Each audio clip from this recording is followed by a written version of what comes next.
Good morning, bosses. It's a cold morning where I'm at, so I'm still huddled in bed, I'm not gonna lie, because I'm cold and it's cold outside. I'm Carol from the Author Boss Academy, and here to give you some monthly goodness, okay? Whether it's writing tips, which is I'm the writing coach, or marketing or technology tips, whatever it is, we are here for you guys, and we want your author journey to be the best one that you can make it from as soon as you find us, really. Today I wanted to talk about turning points and pivots. Okay, let's do turning points first. So, in a book, when you write, we know that there is the story arc. We have a beginning, we have a middle, we have an end.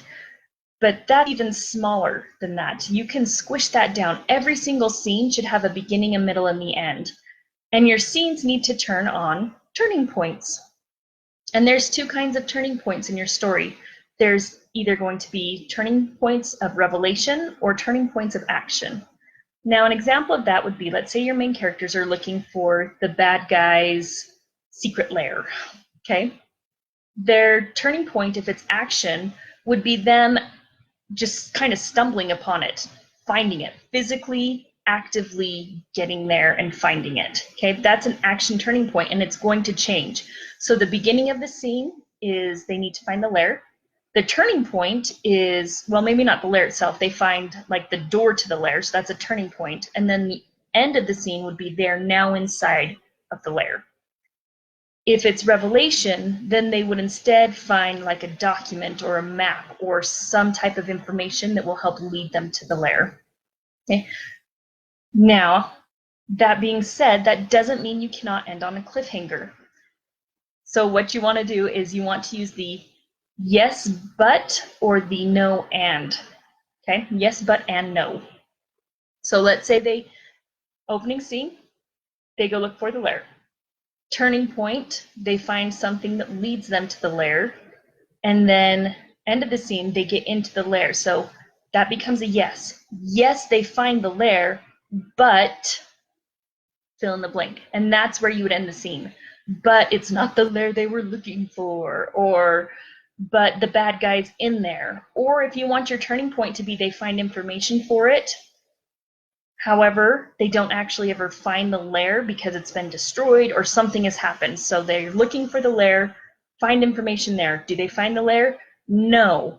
And they discover that the bad guy has moved the lair already, or he never had a lair to begin with, or, whatever you can come up with. No, they don't find the lair. And one of their little group is the bad guy. Maybe the lair has been their home base the whole time, right?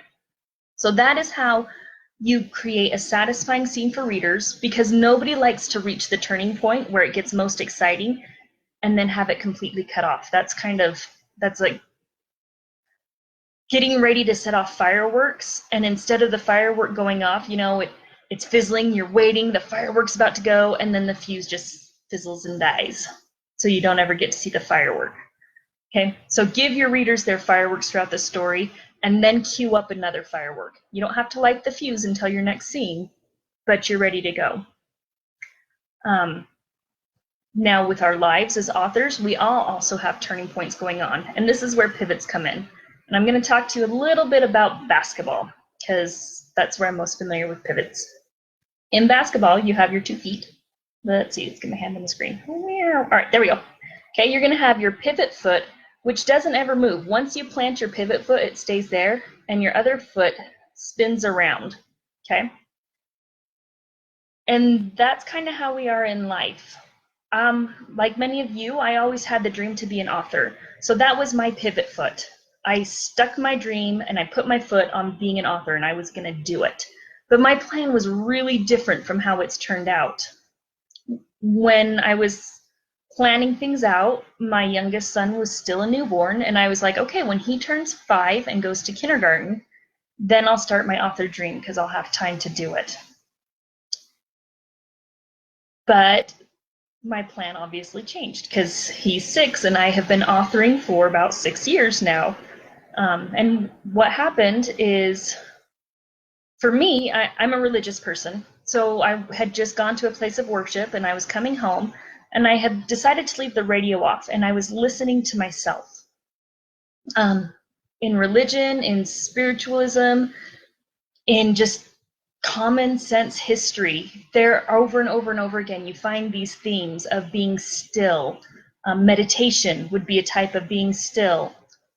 These moments where you take out all the distractions in your life and you listen to yourself, or you listen to yourself and your higher being, if you believe in a higher being. And that's what I did. And as I did that, it became inspiration of, no, you need to start your author journey now. And I was just taken aback because I was so overwhelmed with a newborn baby and 2 other kids and house cleaning, and we had just moved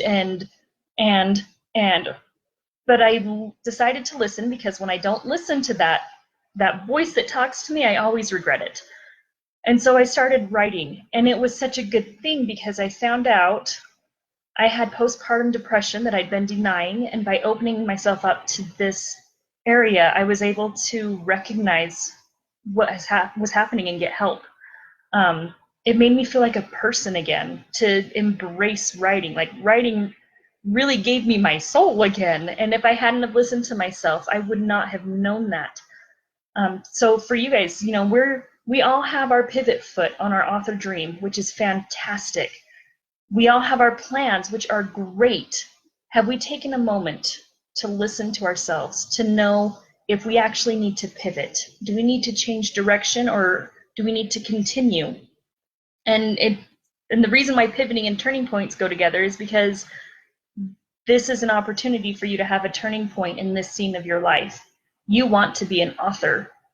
Are you open to receiving your inspiration of what that next step is going to be, that's going to actually help you along the journey the way that you need to be helped along? Whether that's continuing to grind out what you're doing, or if it's saying, hey, I've written 5 books and never published, maybe it's time to publish. Whatever that is, take a moment to listen to yourself. And so my challenge for you guys, and I hope you'll join me on this, give me a thumbs up if you are willing to do this. This is scary. The challenge I have is really scary. And in order to explain it to you, I have to give you another story about me. Sorry. My challenge is to take a week off from social media. Delete it from your phones. Don't go to it on your computers. No social media for 7 days. And here's why that's your challenge. In October, I was challenged to do that, and I did, and I was terrified because my entire business is online. And I thought, if I take that much time away, like, what could happen? What will I miss? Blah, blah, blah, all of the fears. But I took a deep breath and I jumped in and I did it. And once again, I was able to be still in ways that I hadn't been being still, because I was constantly filling up my spare time with Facebook or Instagram or whatever social media that I wanted to be on.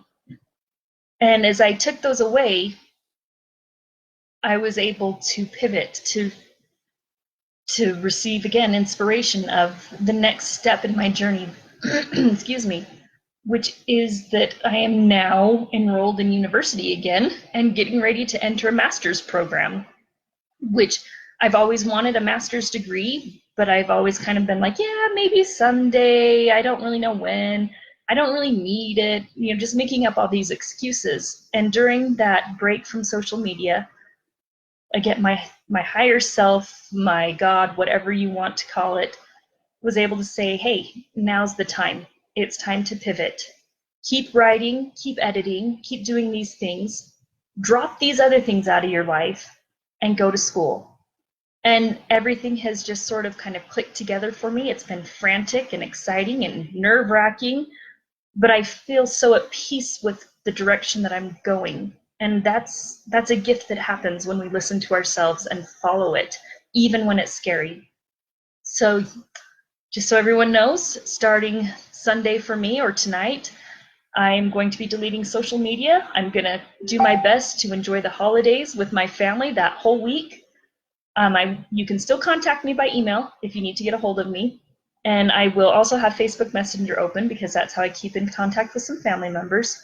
But as far as surfing the internet goes, 1 week off, you guys. That's the challenge.